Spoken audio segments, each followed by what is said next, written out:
We're going to now discuss a very important theorem that is called Green's theorem. And immediately, let's just start with the construction here.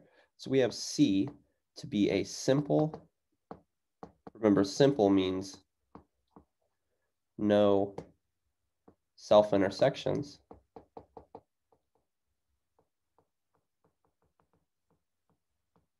A simple closed curve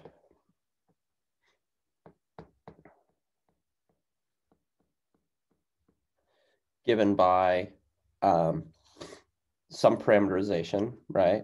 So, and remember closed means for parameterization R of t, t between A and B, closed means that R of A equals R of B. And so basically, the only curves we can look at here are curves that are deformations of a circle, right? Because, well, that was a horrible picture. Deformations of a circle where the starting and end points are the same, meaning it's closed, and then no self-intersections. So if you'll notice, these curves always bound some region here. So C, right? Any curve you can possibly take that has no self-intersections and has R of A equals R of B, so it's closed, it bounds some interior region.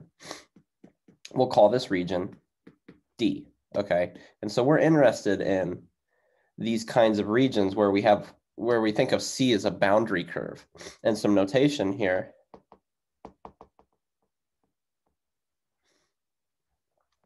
The boundary of C, or excuse me, the boundary of the region D is denoted by del D. And so if you ever see this notation here, like this del and then a set, that means the boundary of the set. And the boundary of the set for us is going to be this curve C, right? Because you can see, you can observe that C bounds this region D here completely. And so we can write this as the boundary of D. And what are we going to look at here? So we have some curve C, which we'll call the boundary of D. We have the region D itself here. So let's indicate this. And next, let's consider some vector field F. Maybe it's given by P and Q. And we want some restriction on this. This is going to be a vector field such that P sub y and Q sub x exists. Okay, then we have this vector field F doing something, however it may be behaving. So we have F here, and we can look at, there are two, with the region D along with its boundary curve, there are two integrals that we can discuss. We could discuss the vector line integral along the curve C,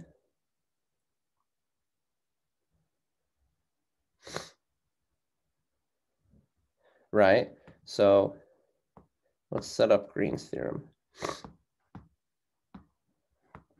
We could discuss the vector line integral of the vector field F along the curve C, but we could also try to understand some sort of integral of the interior here, right? Just like a standard double integral over the region D. We have well-defined notions of both of these types of integrals. And what Green's theorem says is there is a relationship to pass between them. And so calculating what Green's theorem says is that calculating the vector line integral along the boundary curve, which is exactly this, the vector line integral along the boundary curve is the same as taking the double integral of the difference of the mixed partials. And so what this is saying is that you can pass from a vector line integral of the boundary to a double integral over the domain D, but you must pass to the partial derivatives, right? This says the vector line integral over the boundary curve is the same as the double integral of the partial derivatives.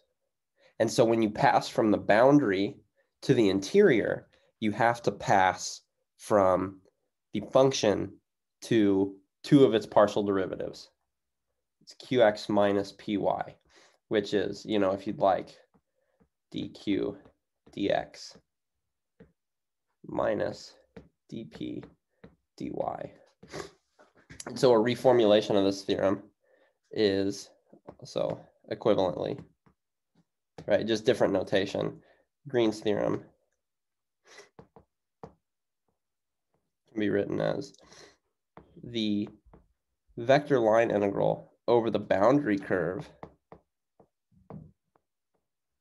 is the same as the double integral over the interior region of the difference of the partial derivatives. So this is a slightly different notation, right? Using our Leibniz notation for the partial derivatives, and then not even like, we're just saying the boundary of D, understanding that that's some closed simple curve bounding this region D. Okay, and we won't go over the proof of this, but what we will do is I'd like to do two examples really quickly so we can see how to use such a theorem here. So example, let's calculate the vector line integral over a curve C, x squared y dx plus y minus 3 dy, where C is the rectangle with vertices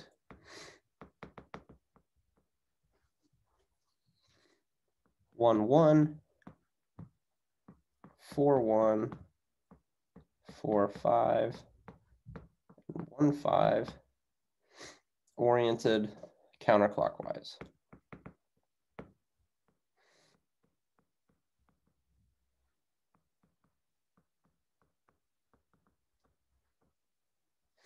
Okay, so we have this vector line integral that we're trying to solve. Let's look at our region here. So 1, 2, 3, 4, 1, 2, 3, 4, 5.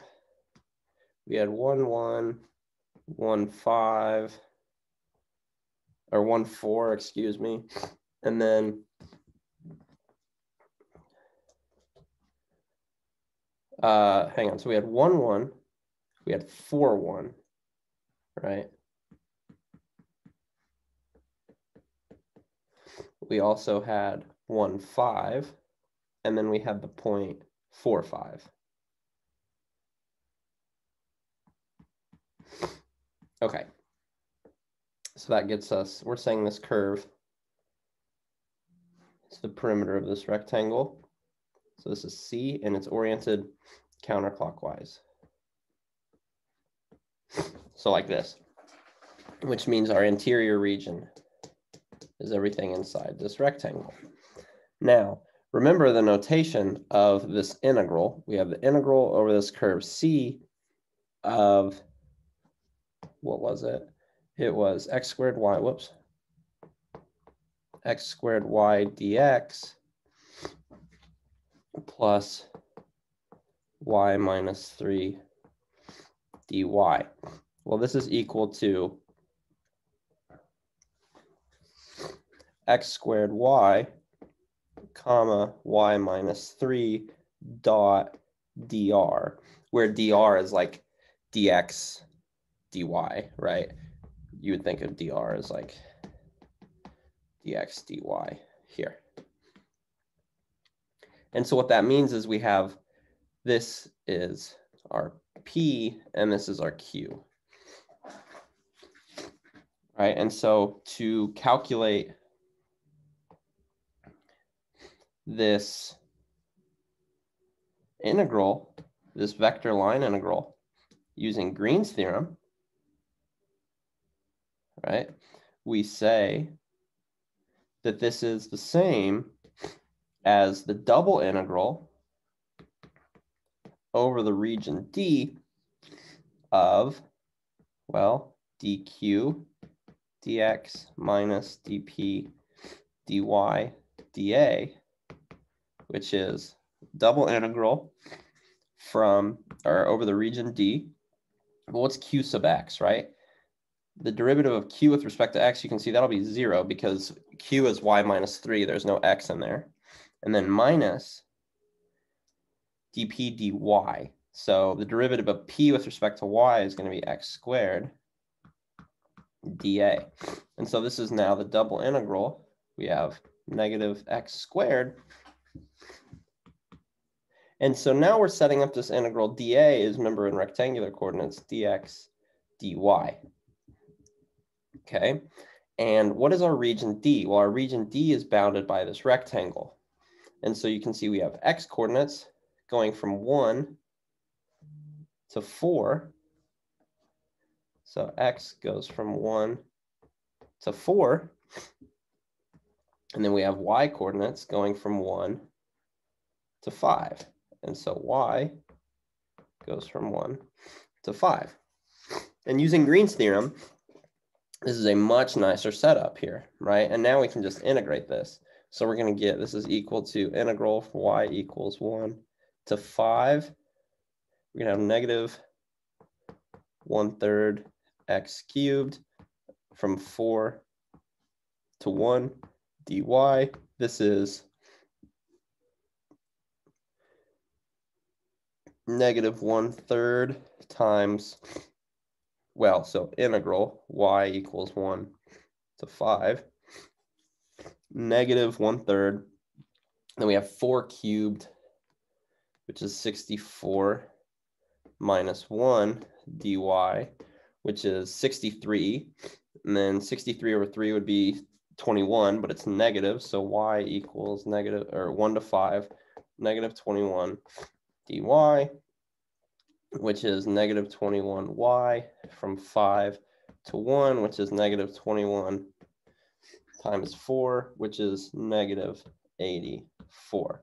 And so we use Green's theorem here to evaluate this vector line integral. Awesome. Let's do one more example here to make sure we really understand Green's theorem here. So let's calculate the work done on a particle by force field F is, let's give myself some more room, by force field Y plus sine X, comma, e to the Y minus X as particle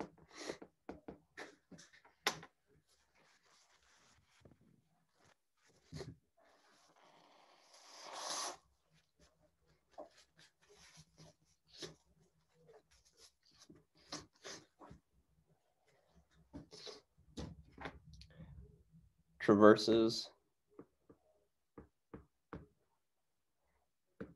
a circle of radius 2, so x squared plus y squared equals 4, exactly once. Counterclockwise and starting and ending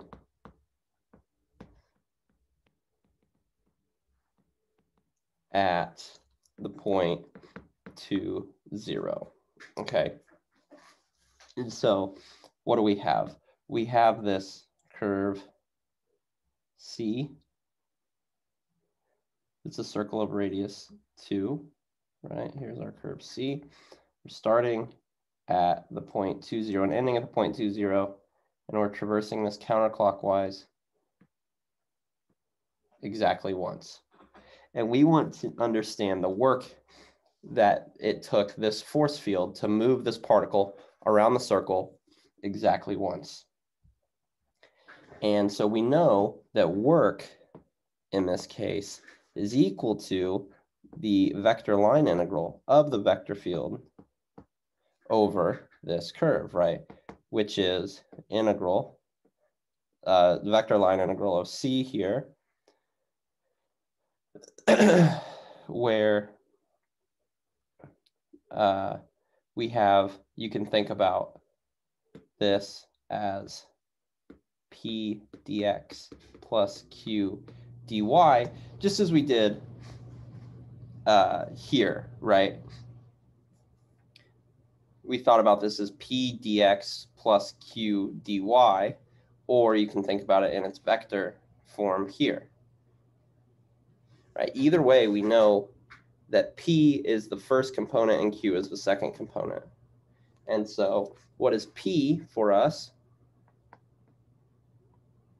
P, well, we go back to the vector field, right? P is y plus sine x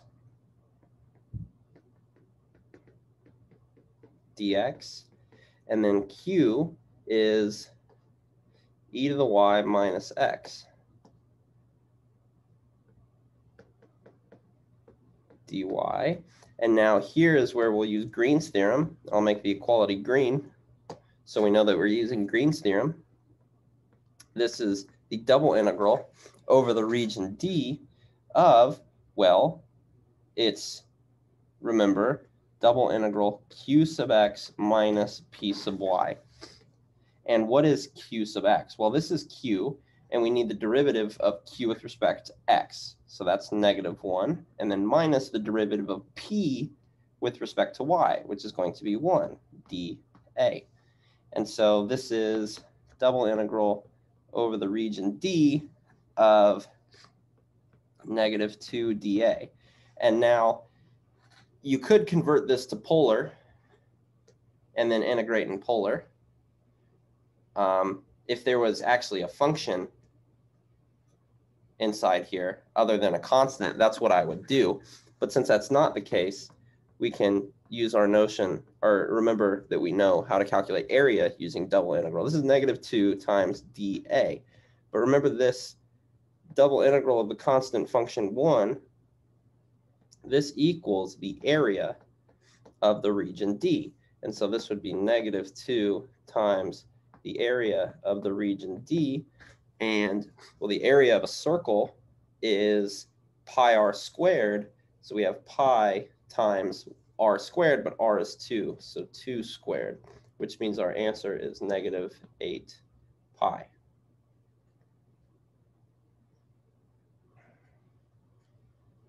Awesome. So here are a few examples of how to use Green's theorem. Now we can think about calculating Green's theorem over general regions.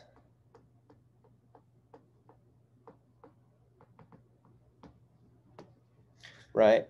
What if, so when we're looking, when we've applied Green's theorem thus far, we have been talking about simple closed curves.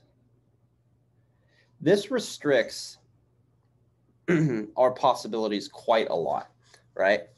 it's basically deformations of a circle or shapes such as a rectangle or a triangle or any polygon, right? Anything like this, because these are piecewise smooth closed curves, right? There are sharp turns, but they're piecewise smooth, meaning you can define pieces like C1, C2, C3, et cetera, right? But we want to explore more generalized regions in the plane and see what we can construct. So now let's consider a region R with holes.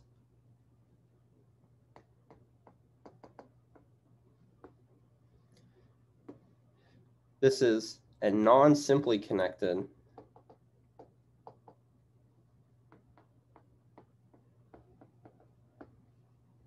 region. Like as the theorem has been previously stated, we cannot apply Green's theorem, right? This does not apply to non-simply connected regions. This only applies to simply connected regions because there are no holes here, right? And so as stated, we can't work with Green's theorem over a general region. But let's see what we can do. And so we're going to have, let's say, this picture we're looking at is, here's the region R, and let's say it has a few holes in it, right? So this is the region R here.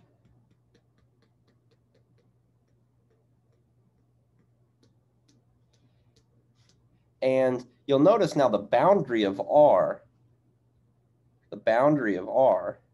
consists of 4 curves. We can say like C1 for the outermost curve, and then C2, C3, and the explosive C4 for the inside 3, for the boundary of the holes, right?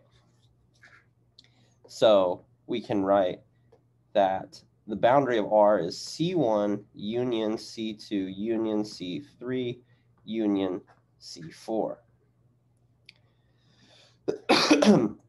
We're going to introduce a convention here.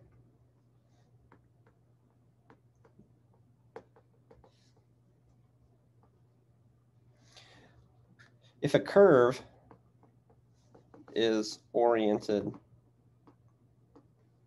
counterclockwise,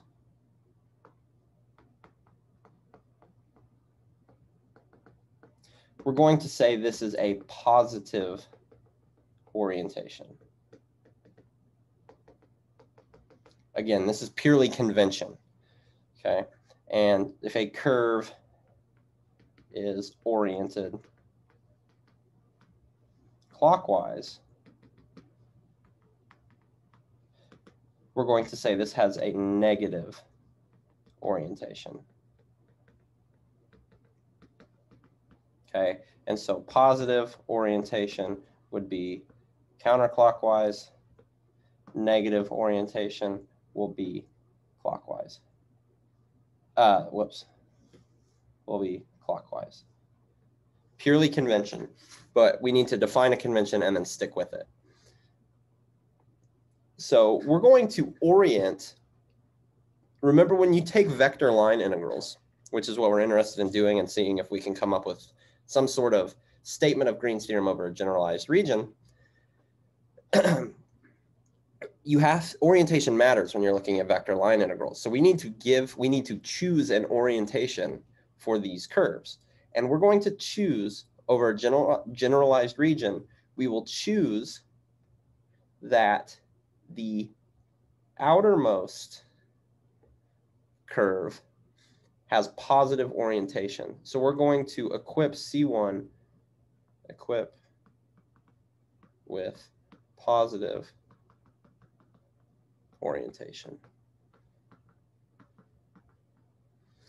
And then we're going to equip, so here you can see is our positive orientation because it's counterclockwise. We're going to equip the rest, like all boundary components that bound the holes, if you will, right? we're going to equip these with a negative orientation. Equip with a negative orientation. And now we're going to split this integral up. Okay, so we have this region R. Let's kind of recap here. We have this region R where we've chosen orientations of our boundary curves here. So the outermost one is counterclockwise. The innermost one is clockwise, or the innermost ones are clockwise.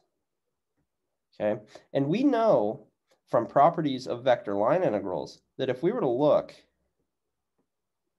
at the vector line integral over the boundary of this whole thing, if we were to split this up in a unique way,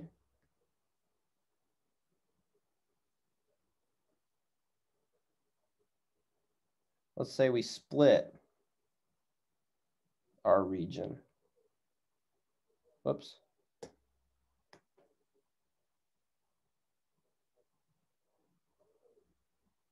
As such. So actually, I think I'd like to do this on a new page. So let's imagine we split our region like I just drew, right? Here.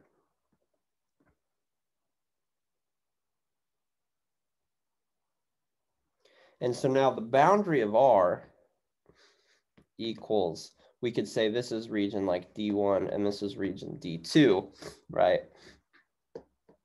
And so R equals like D1 union D2, which means then the boundary of R equals the boundary of D1 union the boundary of D2, right? Where the boundary is just the curves here.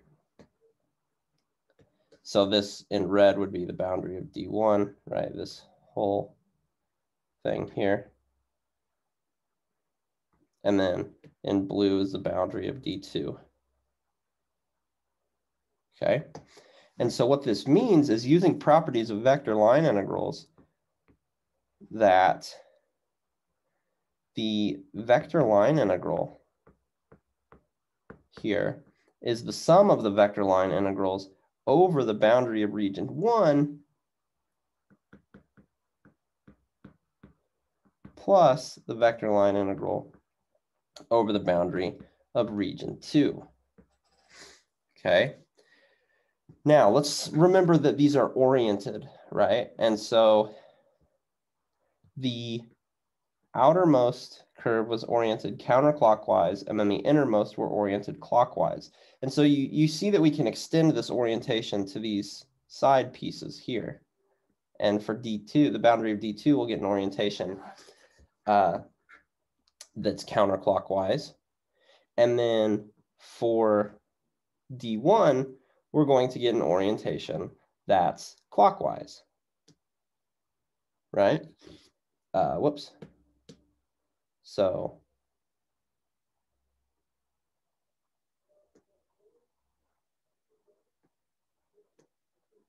still counterclockwise, excuse me. So we're still counterclockwise here. And because these orientations match, once you split it up, we can extend the orientation to the rest of the curve, right? Like these, where we made the cuts here in this region, like these regions here had no orientation previously, but you can extend the orientation of your boundary curves. And now we have Green's theorem on each piece here, right? This is the double integral over D1 of Qx minus Py dA plus, and then we have Green's theorem over the second region, right? Once we split this up, D1, the boundary of D1 and the boundary of D2 are closed simple curves. So we can apply Green's theorem, right? And so this is over D2 qx minus py.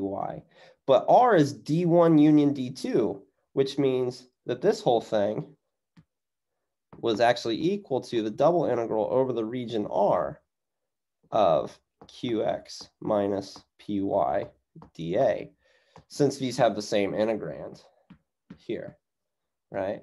So we still get Green's theorem. This means, this is good. This is really good. This means we still get Green's theorem for non-simply connected regions, which is good, right? So even if you have a region now with holes, you can still apply Green's theorem. And basically, you know, the proof is slightly more rigorous than this. What the rest of the proof boils down to is, if you'll notice, the interior here, if you compare, like where we made a cut right here on D1, I'll use yellow, where we made a cut here, you'll notice if you pair these off vertically, the orientations are equal but opposite.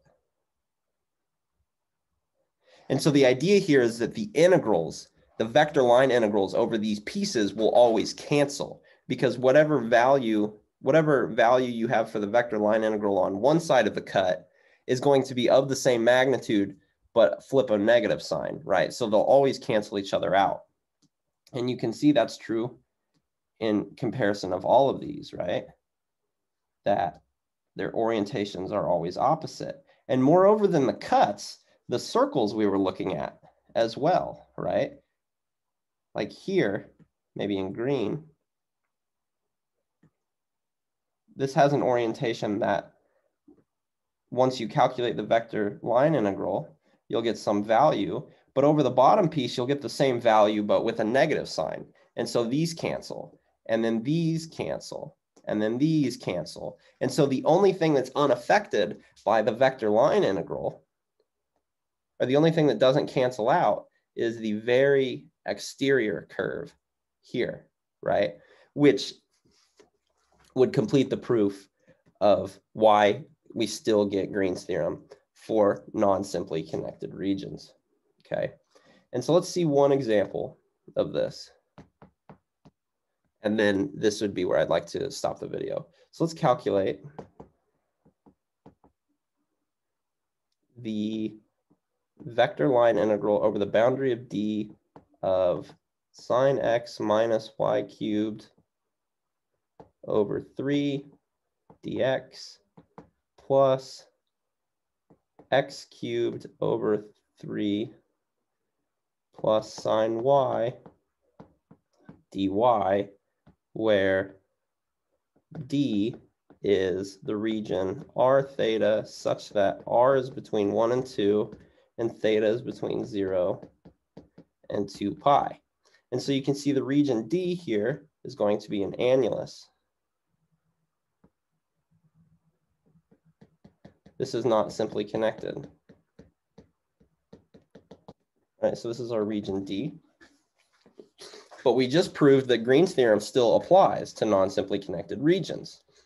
And so we have that the integral over the boundary of D of sine x minus 1/3 y cubed dx plus x cubed over 3 plus sine y dy, while p is the first function, q is the second function, this is equal to the double integral over the region D by Green's theorem, right? I'll make the equality green again, because this is by Green's theorem.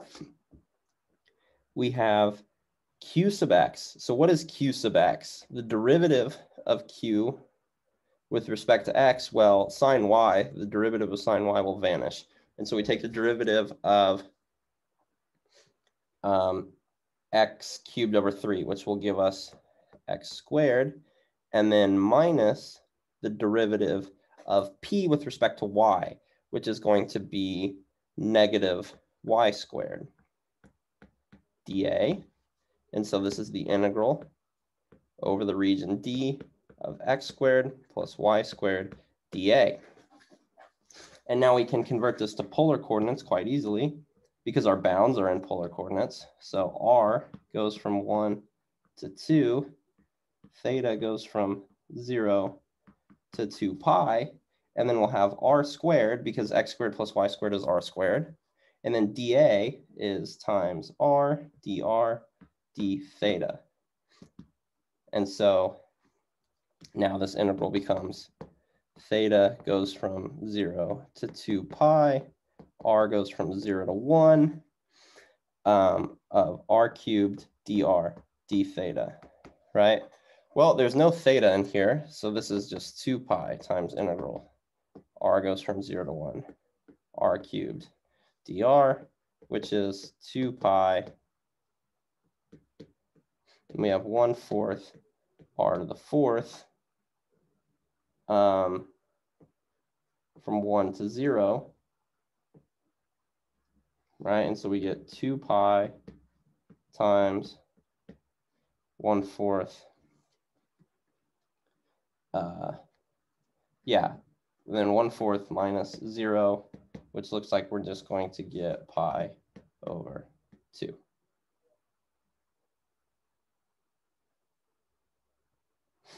Alrighty. And so this gives us an example of that, yes, we can still use Green's theorem over a generalized region. And basically, it's because the curve that indicates, the curve that bounds the holes, well, the vector line integrals cancel over like the top half and the bottom half, which means we just have to look at the exterior. And we can think of that as a closed simple curve and then apply Green's theorem. And still, remember Green's theorem is where we evaluated this, where I put a green equal sign. Okay, and so this gives a nice discussion and introduction to Green's theorem and how to use it, and especially what it means. Next, we'll talk about two ideas that are really important in vector calculus called the divergence and the curl of a vector field. These are very important quantities that will help us and unlock some pretty powerful theorems as we wrap up our discussion of vector calculus.